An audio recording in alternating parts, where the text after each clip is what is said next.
that word of greeting is that I choose to accept that you are a presence in my life.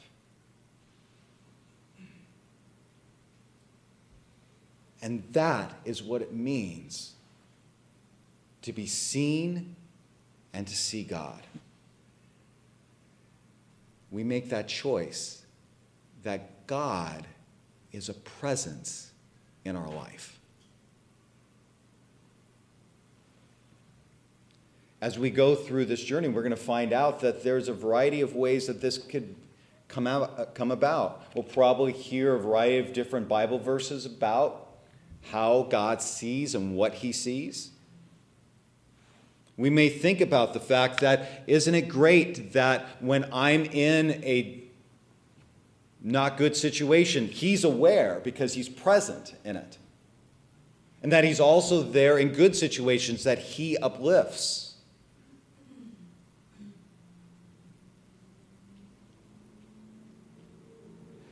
The fact that he can see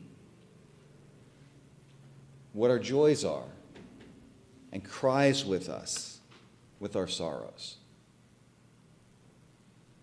But we're talking about seeing means a relationship.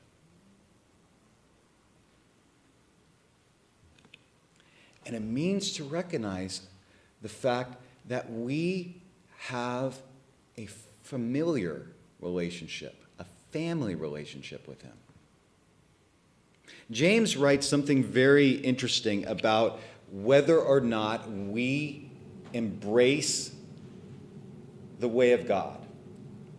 He says that those who hear the way of God and don't go out and do it are like people who look into a mirror, see their natural face, and then immediately forget who they are. Why does he say the natural face? Because we were created in the image of God and we were expected to reflect that characteristic out. And when we don't, we've forgotten who we are.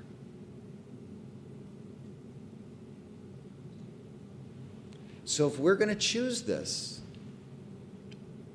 we're going to have to face the fact that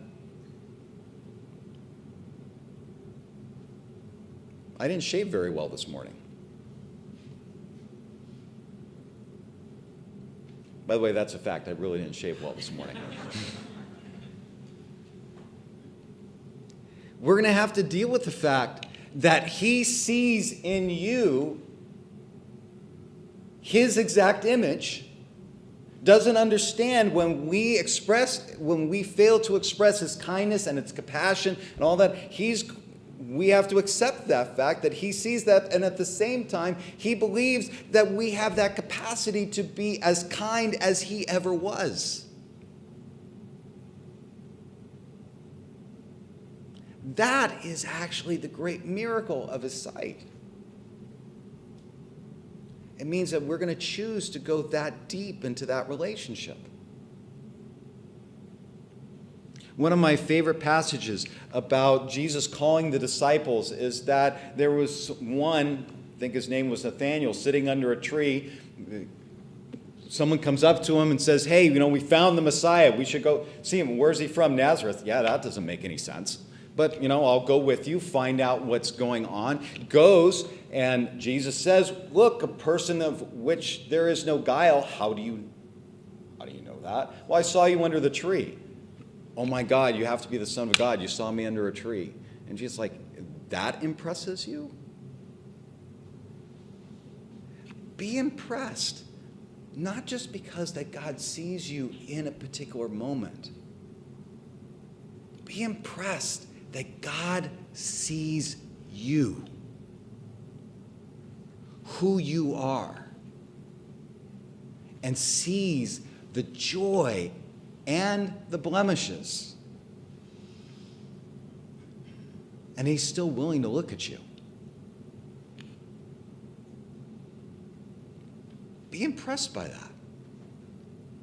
That he is so love blind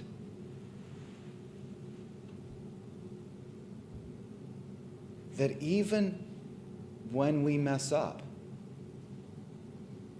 he can't stop loving us.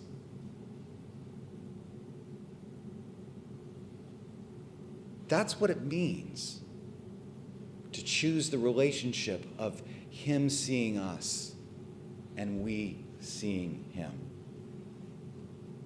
We can choose to not. There's the great story of Jesus healing a blind man, and all of a sudden everybody getting all upset. And he tells them, the fact that you say that you see proves how blind you really are. Now, granted, they didn't like that very much. I'm not sure I would have liked it very much if being said to me. But what made them different than the disciples? Because he said things just as harsh to the disciples. The disciples, what made them different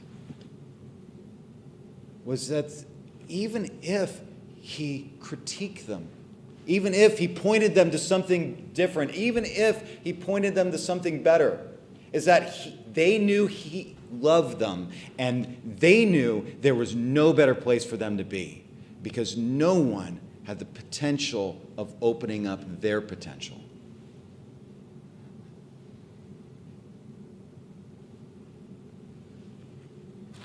That's what it means